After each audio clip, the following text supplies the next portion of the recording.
Morning daily எந்திரிச்ச உடனே என்னோட ஃபர்ஸ்ட் டியூட்டி என்னன்னா, நிறைய பிளான்ஸ் இருக்கு, பிளான்ஸ் மேல ரொம்ப இன்ட்ரெஸ்ட். ஸோ பிளான்ஸுக்கு தண்ணி ஊத்துறது, வீட்டில் ஃபிஷ் அக்வேரியம் இருக்கு, அவங்களுக்கு ஃபீட் பண்றது என்னோட ரொட்டீன். அண்ட் தென் இவங்க பேரு ஹனி, இவங்களுக்கு சன்ஃபிளவர் சீட் தான் ரொம்ப பிடிக்கும். நம்ம ஃபேமிலியில ஒரு பர்சனா அவங்க ஆட் ஆயிட்டாங்க. இப்போ எனக்கு கடவுள் நம்பிக்கை ரொம்ப அதிகமா இருக்கு, அசைக்க முடியாத நம்பிக்கை அது. ஆனா அதை வச்சு நடக்கிற பாலிடிக்ஸ் மேலேயோ மூட நம்பிக்கை மேலேயோ எந்த ஒரு ஈர்ப்போ ஈடுபாடோ கிடையாது. எனக்கு சமைக்கிறது ரொம்ப பிடிக்கும். எவ்வளவு பிஸி ஷெடியூல் இருந்தாலுமே என் குழந்தைங்களுக்கு நான் தான் சமைச்சு போடுறேன். என் சன், என் டாட்டர் இல்லை, என் கிராண்ட் டாட்டர் 3 பேருக்கு நான் தான் சமைச்சு சர்வ் பண்ணுவேன். எனக்கு என்னோட ஃபேமிலி தான் ரொம்ப முக்கியம். ஸோ எவ்வளோதான் கஷ்டப்பட்டு சம்பாதிச்சாலுமே நம்ம ஃபேமிலியோட இருக்கிற சந்தோஷம் வேறு எதுலையுமே கிடைக்காது. அண்ட் ஃபேமிலினா கஷ்டம் நஷ்டம் இருக்க தான் செய்யும். அதையும் தாண்டி நம்ம எப்படி ஹாப்பியாக வாழ்றதுங்கிறது நம்ம கிட்ட தான் இருக்கு.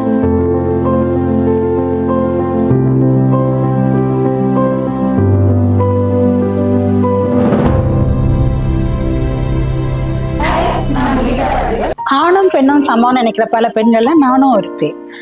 சின்ன வயசுலேருந்தே எனக்கு ஒரே ஒரு ஆசை தான், என்னன்னா ஏதாவது ஒரு துறையில் வித்தியாசமாக சாதிக்கணுங்கிற ஒரு மோட்டிவ்லேயே வளர்ந்தேன். நார்மலான பொண்ணுங்களை மாதிரி தான் எனக்கும் 21 இயர்ஸில் மேரேஜ் ஆச்சு. ஸ்டடீஸை கண்டினியூ பண்ணேன். வேற ஒரு ஜாபுக்கும் போனேன். எனக்கு அதில் சாட்டிஸ்ஃபேக்ஷன் இல்லை. ஸோ நான் இந்த டிரெக்டிவ் ஏஜென்சியை ஸ்டார்ட் பண்ணேன். பிரதிபலிப்பு தான் இன்னைக்கு 26 வருஷமா ஒரு சக்சஸ்ஃபுல் டிரெக்டிவ் ஏஜென்சி வச்சு ரன் பண்ணிட்டு இருக்கேன். அண்ட் தென் என்னோட டீமும் சப்போர்ட் பண்றாங்க நல்லா. அது மட்டும் இல்லாம ஒன் மோர் திங் என்னன்னா, நாங்க தான் India's number 1 women detectives.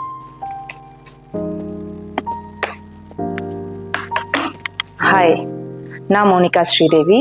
I'm an architect and I'm a daughter-in-law of Mrs. Geeta Parthiban. So it's been almost 8.5 years since she welcomed me with her open arms to her family.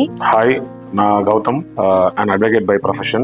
என்னோட அம்மா பற்றி உங்கள் எல்லாருக்கும் தெரிஞ்சிருக்கோம். ஒரு past 20-25 years before she was the leading lady director in India. Alpha Director ஒரு company run பண்ணிட்டு இருக்காங்க. From my childhood days நான் பார்த்துருக்கேன் அவங்க என்னென்ன ஸ்ட்ரகிள்லாம் தாண்டி இந்த ஒரு ஹைட் ரீச் ஆகிறது. To tell about her, I always tell my husband the qualities I most respect and admire. That's actually a result of how he has been raised. My mother-in-law, Mrs. Geeta Parthiban, is not only a detective but also a social service person. She is a very busy person, but even still she takes care of my family and she balances everything in a way that nobody suffers. ஆனா அவங்க அந்த டைம்லயே எல்லா பேரிகேட்ஸையும் தாண்டி என் அப்பா சைட்ல financially பெரிய support கிடையாது. So என்னை அவங்க சின்ன வயசுல இருந்து என்னை நான் படிக்க வைக்கிற டைம்ல கூட அவங்க எனக்கு செக்ரிகேட் பண்ணிட்டு அவங்களோட ப்ரொஃபஷனை செக்ரிகேட் பண்ணிட்டு ரொம்ப ஓடி அந்த டைம்ல இருந்து இப்போ வரைக்கும் she has reached this height. இது ஒரு நார்மலான உமனால பண்ண முடியுமான்னு எனக்கு சத்தியமா தெரியல. she have got some passion on this அந்த டைம்ல இருந்தே. So she is very bold. அப்போவே எனக்கு தெரிஞ்சு வீரப்பனை பிடிக்கவே அவங்க அப்பவே இன்டர்வியூலாம் கொடுத்தாங்க பிரணாய் கிட்ட. I am a partner in her business, what she is doing. Not only Alpha Detective, she is running 3 business altogether and I am a partner in everything. So this is how she is. அம்மாவோட பாயிண்ட்ல எப்பவுமே லேடிஸ்னா வீட்டுக்குள்ளே இருக்கணும், கிச்சன்ல இருக்குன்றத ரொம்ப ஸ்ட்ரிக்டா அப்போஸ் பண்ற ஒரு ஆள் அவங்க. அதாவது எப்பவுமே மென்னுக்கு மேல இருந்தா உமன்ன்றது ஆக்சுவலி உண்மை. என் பாயிண்ட்லயே அதான் அது எனக்குள்ள இன்சஸ்ட் பண்ணதே அவங்க தான். Our office and residence both are located at Triplicane. So flood timeலயும் சரி இல்ல நார்மல் டைம்லயும் சரி, விமனா இருந்தாலும் சில்ட்ரன்ஸா இருந்தாலும் மென்னா இருந்தாலும், when people need help அவங்க அதுக்கு சப்போர்ட் பண்ணுவாங்க. பிகாஸ் நம்மள சுத்தி இருக்கிறவங்க க்ரோ ஆகும்போது ஆப்வியஸா நம்மளும் க்ரோ ஆகும் அப்படிங்கிறது தான் அவங்களோட தாட். மொத்த ஃபேமிலிக்குமே நான் என் ஒய்ஃப் என் குழந்தை வரைக்கும் my mother is the backbone. எல்லாருக்குமே ரொம்ப சப்போர்ட்டிவா. And she's always told me that even in a darkest day there is always a light.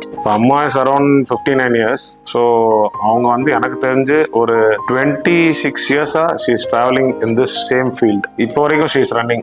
ஏன்னா அவங்களுக்கு அந்த ப்ரொஃபஷனோட மேல இருக்க ஒரு பேஷன், ஒரு service oriented. So her growth was very rapid அந்த டைம்ல இருந்து. அப்படியே she had a very big frame of ஒரு brave women வச்சிருந்தாங்க. அதுல இருந்து நிறைய பேருக்கு நிறைய விஷயங்கள் நல்லது பண்ணியிருக்காங்க. டிடெக்டிவ்னா அதோட யூஸ் என்னன்றது ஒரு பாமர மக்கள்ல இருந்து ஒரு A+ கேட்டகரி ஆள் வரைக்கும் கண்டிப்பா தேவைப்படும். பிகாஸ் சீக்ரசி இஸ் எவ்ரிவேர் இல்லையா? ஸோ அந்த மாதிரி நிறைய பண்ணி டிராவல் பண்ணி வந்திருக்காங்க லைஃப்ல. இன்னும் 2 months வந்துருச்சுன்னா she is going to be 60. நான் சொல்லுவேன், it's time for your retirement, you sit and relax, we'll take care of every திங்னு. பட் அவங்க சொல்லுவாங்க, no, I have to work. எனக்கு சும்மா இருக்கிறத விட I have to do something. ஏதாவது பண்ணிக்கிட்டே இருக்கணும். It's not time for me to relax. எனக்கு எப்போ தோணுதோ பண்ணுவேன்னு சொல்லுவாங்க. But she is not a person to relax. That's how she is. She wants to keep working and do something for the society. ஒரு incident happening in தமிழ்நாடுனாலே அவங்க step out ஆகணும்னு தான் யோசிப்பாங்க ஃபர்ஸ்ட். ஃபார் இன்டர்வியூஸ் மட்டும் இல்லை, அது to the field வரைக்கும். She is a very bold woman as I ever seen in my life. எனக்கு ஆஸ் அ மதர் எனக்கு எவ்வளோ சப்போர்ட் பண்ணியிருக்காங்க லைஃப்பில். Because without her, I am nil. She has always been an inspirational woman to me, and she always treat people with respect. I wish her very best. My name is Aisha Gautam. நான் Geetha பாட்டிப்பனோட grand daughter. எங்கள் அம்மா அம்மாலாம் work போயிட்டு அதுக்கப்புறம் homework செய்ய help பண்ணுவாங்க. I love அம்மா. Thank you. Hi, நான் உங்கள் கீதா பார்த்திபன். இன்னைக்கு என்னோட பர்சனல் விஷயங்களை உங்ககிட்ட ஷேர் பண்ண போகிறேன். நான் 1966 ஜான்வரி 26 அன்னைக்கு திருநெல்வேலி மாவட்டம் பாளையங்கோட்டையில் பிறந்தேன். அப்பா அம்மா 2 பேருமே எம்ப்ளாய்டு, கவர்மெண்ட் எம்ப்ளாய்டு. அம்மா பிடபிள்யூ டிபார்ட்மெண்ட், அப்பா கலெக்டரேட்டில் இருந்தாங்க, தாசில்தாராக இருந்தாங்க. ஸோ நான் எங்கள் வீட்டில் 7வது பெண். சின்ன வயசுலேருந்தே எனக்கு ரொம்ப ஆர்வம், ஏதாவது சாதிக்கணும், ஏதாவது ஒரு துறையில் சாதிக்கணும் அப்படிங்கிற மாதிரி ஒரு எங்கள் மோட்டிவேஷன்லேயே வளர்ந்தேன். அண்டு பட் ஒரு நார்மல் சைல்டாக தான் இருந்தேன். பட் எல்லாத்துலேயும் ஸ்கூலில் ஆல்ரவுண்டர் அந்த மாதிரி தான் இருந்தேன். +2 வரைக்கும் இக்னிஷியஸ் கான்வென்ட் அப்படின்னு ஒரு ஸ்கூலு, அதில் தான் படித்தேன். ஆஃப்டர் +2 ஹோலி கிராஸ் காலேஜ் தூத்துக்குடியில் படித்தேன். படித்து முடித்தோன்னா ஆஸ் யூஷுவல் எல்லா கேர்ள்ஸ் மாதிரி அப்போ உள்ள 60s சில்லர் என்ன பண்ணுவாங்கன்னா கரெக்டாக டிகிரி முடித்தோன்னா மேரேஜ் பண்ணி கொடுத்துருவாங்க. அதே மாதிரி எனக்கும் டிகிரி படிச்சுட்டு இருக்கும்போது ஃபைனல் இயர் என்கேஜ்மெண்ட் ஆகி டிகிரி முடித்தோடனே மே மந்த்லேயே எனக்கு மேரேஜும் ஆகிடுச்சு. சென்னைக்கு வந்துட்டேன். 1987 சென்னைக்கு வந்தேன். ஸோ கரெக்டாக என்னோடய 21 இயர்ஸில் நான் சென்னை என்ட்ரு ஆகிறேன். அதுக்கப்புறம் நார்மல் இதாக என்னால் இருக்க முடியலை வீட்டில். ஸோ என் ஹஸ்பண்ட் கிட்டே கேட்டேன், எனக்கு ஏதாவது ஜாப் போகணும் போல் இருக்குன்னா உனக்கு என்ன இஷ்டமோ அதை பண்ணுன்னு சொன்னாங்க. ஸோ நார்மலாக அப்போல்லாம் ஈஸியாக கிடைக்கக்கூடிய ஜாப் என்னென்னா டீச்சிங் ப்ரொஃபஷன் தான். ஸோ நான் டீச்சிங் ப்ரொஃபஷனில் என்ட்ரி ஆனேன். ஃபஸ்ட்டு ஒர்க் பண்ணிகிட்டு இருந்தேன். எனக்கு அதில் ஒரு சாட்டிஸ்ஃபேக்ஷனே இல்லாமலே இருந்தது. நீ இதுக்கானது இல்லைன்னு நம்மளோட பிரெயினில் நியூரான் சொல்லிக்கிட்டே இருந்தது, இப்படி உன்னோட லைஃப்பை வேஸ்ட் பண்ணிட்டு இருக்கேங்கிற மாதிரி. ஸோ எதாவது டிஃப்ரெண்ட்டாக பண்ணணும்னு யோசிச்சுக்கிட்டே இருந்தேன். நார்மலாகவே கொஞ்சம் இந்த டிடெக்டிவ் நாவல்ஸ் நிறையா படிச்சிருக்கேன். அந்த இதில் ஃபீல்டில் ஒரு இன்ட்ரெஸ்ட் இருந்துட்டு இருந்தது. அந்த மீட்டிங் ஒரு ஃப்ரெண்டு வந்து என்கிட்ட ஒரு ரெக்வஸ்ட் வச்சாங்க. அவங்க ஹஸ்பண்டுக்கு ஒரு எக்ஸ்ட்ரா மேரிட்டல் அஃபேர் இருந்தது, ஒரு பெரிய பிஸ்னஸ் மேக்னெட். ஸோ என்ன பண்ணலான்னு கேட்டாங்க. நம்ம ஏன் ஒரு டிடெக்டிவ் அப்ரோச் பண்ணக்கூடாதுன்னு சொல்லிட்டு நானும் அவங்களும் போயிட்டு ஒரு சென்னையில் ரொம்ப ஃபேமஸான ஒரு டிடெக்டிவ் ஏஜென்சிக்கு போனோம். அவங்களுக்கு எக்ஸ்பிளைன் பண்ண தெரியல அவங்களோட ப்ராப்ளமை. நான் எம்டி கிட்ட எல்லாமே சொன்னேன், இந்த மாதிரி உங்களுக்கு ஒரு ப்ராப்ளம் இருக்குது, நான் இங்கே சால்வ் பண்ணி கொடுக்கணும் அப்படின்னு சொல்லிட்டு. அவர் ஃபுல்லாக எல்லாம் கேட்டு முடிச்சுட்டு அவங்க கேஸை தூக்கி நான் பார்த்துக்குறோன்னு சொல்லி வேற ஒரு டீம் கிட்ட ஒப்படைச்சிட்டு என்கிட்ட கேட்டார், இவ்வளோ டேலண்டடாக பேசிகிட்டு இருக்கீங்களே, நீங்கள் என்ன படிச்சிருக்கீங்க என்ன ஏதுன்னு என்னை பற்றி கேட்டார். நான் ஸ்கூலில் ஒர்க் பண்ணிவிட்டு படிச்சுட்டே இருந்தேன், ஹையர் ஸ்டடீஸ் பண்ணிட்டு இருந்தேன். ஸோ என்னோட ஸ்டடீஸை பற்றி அவர்கிட்டையும் சொன்னேன். Why don't you join with அஸ்ன்னு கேட்டார். ஸோ எனக்கு ரொம்ப இன்ட்ரெஸ்டிங்காகவும் இருந்தது. இது புதுமையான ஒரு ப்ரொஃபஷன், எப்படி இருக்கணுங்கிற ஒரு இதில் இருந்தது. I have to consult with my husband சொல்லிட்டு வந்துட்டு, ஆனால் வீட்டில் வந்து அவர்கிட்ட கேட்டோன்னா அவரும் ஓகே உன்னோட இஷ்டம் தான், நான் முதலே சொல்லிட்டேங்கன்னு சொல்லிட்டார். ஸோ அவர்கிட்ட ஜாயின் பண்ணேன். எனக்கு பிஆர்ஓ போஸ்டிங் கொடுத்து அங்கே ஒர்க் பண்ணிட்டு இருந்தேன். அங்கே ஒர்க் பண்ணும்போதே நிறைய விஷயங்கள் கற்றுக்கிட்டேன். டூஸ் அண்ட் டோன்ட்ஸ், அதுதான் ஒரு ப்ரொஃபஷன் நம்ம தெரிஞ்சுக்க வேண்டிய விஷயம். அது எல்லாமே லேர்ன் பண்ணிவிட்டு அதுக்கப்புறம் எனக்கே ஒரு இன்ட்ரெஸ்ட் வந்து இதில் நிறைய ஃபீமேல் தான். அந்த நான் ஸ்டார்ட் பண்ண அந்த 90s வந்து எப்படின்னா ஃபீமேல்ஸ் ரொம்ப நீட் இருந்தது இந்த ப்ரொஃபஷனில். அவங்களுக்கு வந்து இப்போ நிறையா நான் பிஆர்ஓ இருந்தேன்னா என்னதான் வந்து கிளைண்ட் மீட் பண்ணுவாங்க, என்கிட்ட ரொம்ப ஈஸியாக அவங்களோட ப்ராப்ளமை எக்ஸ்பிளைன் பண்ணிடுவாங்க. பட் பாஸ் கிட்ட போகும்போது அவங்களால எக்ஸ்பிளைன் பண்ண முடியாது. ஸோ இது விமனாகவே இந்த ஒரு எம்டியாக இருந்து பண்ணும்போது நல்லா இருக்குமேனு எனக்கு தோணுனால நான் இண்டிவிஜுவலாக ஸ்டார்ட் பண்ணேன். அப்போது வந்து கமிஷனராக விஜயகுமார் சார் இருந்தாங்க. அவங்களே நேரில் போய் மீட் பண்ணி இந்த மாதிரி சொன்னேன். அவங்க எல்லாமே வாழ்த்துக்கள் சொல்லி தான் இது பண்ணாங்க. ஸோ நல்ல நாள் பார்த்து ரிப்பன் கட் பண்ணி ஸ்டார்ட் பண்ணிட்டேன். இப்போது thousands கேசஸ் டீல் பண்ணியிருக்கோம். எல்லாமே இப்போ வரைக்கும் ஒரு கேஸ் கூட ஃபெயிலியர் ஆனது, எல்லாமே சக்ஸஸ் தான் ஆகிருக்கு. அந்த அளவுக்கு டீம் சப்போர்ட்டும் இருந்தது, என்னோட எஃபெக்டும் இருந்தது. எல்லாம் பண்ணோம். எப்படி அதை சால்வ் பண்ணோன்னா பை காட்ஸ் கிஃப்ட் தான் எல்லாமே. எப்படியாச்சும் ஒரு சாம பேர தான தண்டன்னு சொல்லுவாங்களே, ஏதாவது ஒரு வேலை எங்களுக்கு சொல்யூஷன் நம்ம கிளைண்ட்டுக்கு சாட்டிஸ்ஃபைட் ஆகிற மாதிரி பண்ணி கொடுத்துருவோம் நாங்கள். ஸோ இப்படி தான் சக்ஸஸ்ஃபுல்லாக போயிட்டுருக்கு. 26 இயர் கம்ப்ளீட் ஆக போகுது. இதில் என்னென்னா பெரிய விஷயம், அப்போ வந்து விமன்ஸ் டிடெக்டிவ்ஸே கிடையாது. விமன்ஸ் ஒர்க் பண்ணாங்க, but only women in management of விமன்ங்கிற மாதிரி எதுவுமே இல்லை. நான் தான் ஃபர்ஸ்ட் இந்தியாவிலேயே number 1 women daily detective lady detective ஆரம்பிச்சது, சக்ஸஸ்ஃபுல்லாக ரன் பண்ணிட்டு இருக்கிறது நான் மட்டும்தான். இது ரொம்ப பெருமையாக சொல்லிக்கிறேன் நான். ஹாய், என் பேர் ஆர்த்தி. நான் எம்எஸ்சி சைக்காலஜி முடிச்சிருக்கேன். நான் மேம்கிட்ட 4 இயர்ஸாக ஒர்க் பண்ணிட்டுருக்கேன் ஆஸ் அ சைக்காலஜிஸ்டாக. நான் வந்து இங்கே வர கிளைண்ட்ஸ்க்கு வந்து மேமோட கைடன்ஸ் மூலயமா நிறைய கவுன்சிலிங்ஸ் கொடுத்துட்ருக்கேன். இங்கே வர கிளைண்ட்ஸ் வந்து ரொம்ப ஸ்ட்ரெஸ்டாகவும் ரொம்ப ஆன்ஷியஸ் அண்ட் டிப்ரெஸ்டாகவும் இருப்பாங்க. அவங்களுக்கு நான் வந்து மேமோட கைடன்ஸ் மூலியமா தெரப்பி கொடுத்துட்ருக்கேன். எனக்கு இங்கே வந்ததுக்கப்புறம் தான் எனக்கு நிறைய ப்ராக்டிக்கல் நாலேஜ் மேம் எனக்கு நிறைய சொல்லி கொடுத்துருக்காங்க. அது மூலியமா நான் நிறைய பேருக்கு வந்து அசஸ்மெண்ட் ட்ரைனிங் அண்ட் அவங்களுக்கு வெளியே எடுத்துகிட்டு வர கோப்பிங் மெக்கானிசம் எல்லாமே அவங்களுக்காக நான் சொல்லி கொடுத்துட்ருக்கேன். மேம் வந்து இன்னும் நான் எம்எஸ்சி முடிச்சதுக்கு அப்புறமும் கூட நான் நிறைய கோர்சஸ் பண்ணுறதுக்காக மேம் எனக்கு ரொம்பவே ஹெல்ப் பண்ணியிருக்காங்க. அவங்க கைடன்ஸ் இல்லாமல் நான் என்னால் இவ்வளோ தூரம் வர வந்திருக்க முடியாது. ஒரு நல்ல சைக்காலஜிஸ்டாக வளர்ந்து வந்ததுக்கான காரணமே நான் வந்து மேம்னு தான் சொல்லுவேன். அவங்க இல்லாமல் நான் இங்கே இல்லை. ஹாய், என் பேர் கௌசல்யா. நான் பிஏ கம்ப்யூட்டர் சயின்ஸ் இன்ஜினியரிங் படிச்சிருக்கேன். நான் ஆக்சுவலி ட்ரிபிள் கேங்கில் தான் நான் வந்து பிறந்தது வளர்ந்தது எல்லாமே. நான் வந்து ஒரு 2 இயர்ஸாக மேம் கிட்ட வந்து ஒர்க் பண்ணுறேன். நார்மலாக ஒரு டிடெக்டிவ் பர்சனல் அசிஸ்டண்டாக தான் நான் மேம் கிட்ட ஜாயின் பண்ணேன். கிளைண்ட்ஸ் வருவாங்க, அவங்களோட டீட்டெயில்ஸ் எல்லாமே எழுதுறது அந்த மாதிரி ஒர்க் தான் பண்ணிட்டு இருந்தேன்.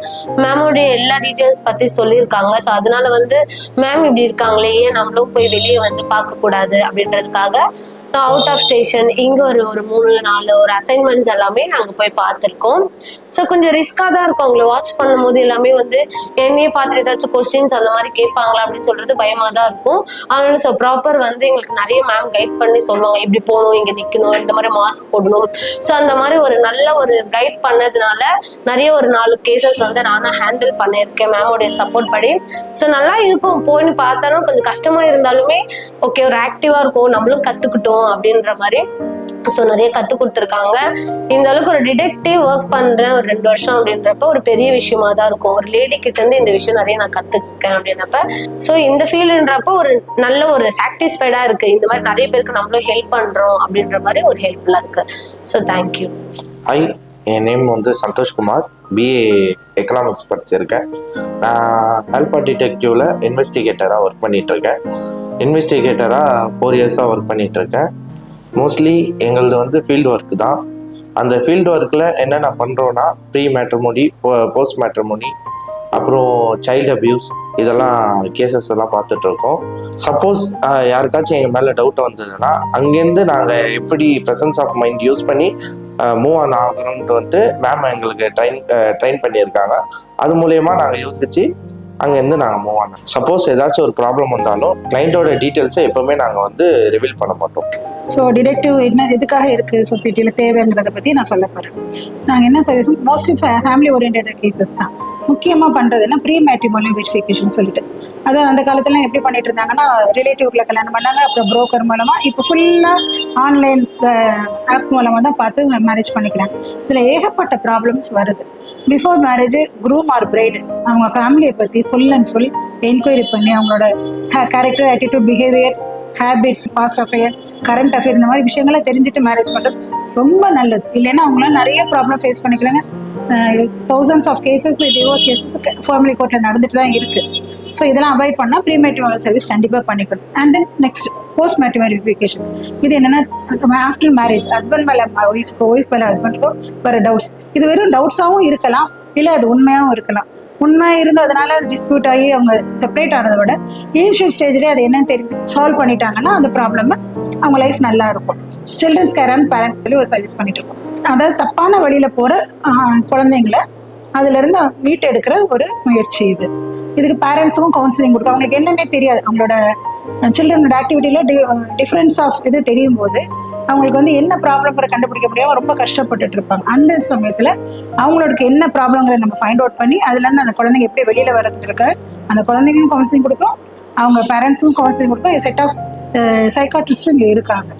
மிஸ் அவே, ரன் அவே, அந்த மாதிரி running cases, missing persons, kidnapped, இந்த மாதிரி கேசஸும் டீல் பண்ணுறோம். காணாமல் போகிறவங்களே கண்டுபிடிக்கிறது அதுவும் பண்ணி கொடுத்துட்ருக்கோம். இந்த மாதிரி நிறைய சர்வீஸ் நாங்கள் பண்ணிகிட்ருக்கோம். அண்ட் பொலிட்டிக்கல் அனாலிசிஸ் கூட பண்ணிகிட்ருக்கோம். இந்த தொழிலோட முக்கியமான தொழில் தர்மம் ப்ரொஃபஷனல் எத்திக் என்னன்னா ரகசியங்களாக மட்டுமே இருக்கும், வெளியில போக தெரியவே தெரியாது எதுவுமே. ஸோ நம்ம எங்க கிட்ட வரலாம். நம்ம ஆஃபீஸ் எங்க லொக்கேட் ஆயிருக்குன்னா நம்பர் 4/9 அசுதீன் கான் ஸ்ட்ரீட், ட்ரிப்ளிகன், சென்னை 5. நன்றி, வணக்கம்.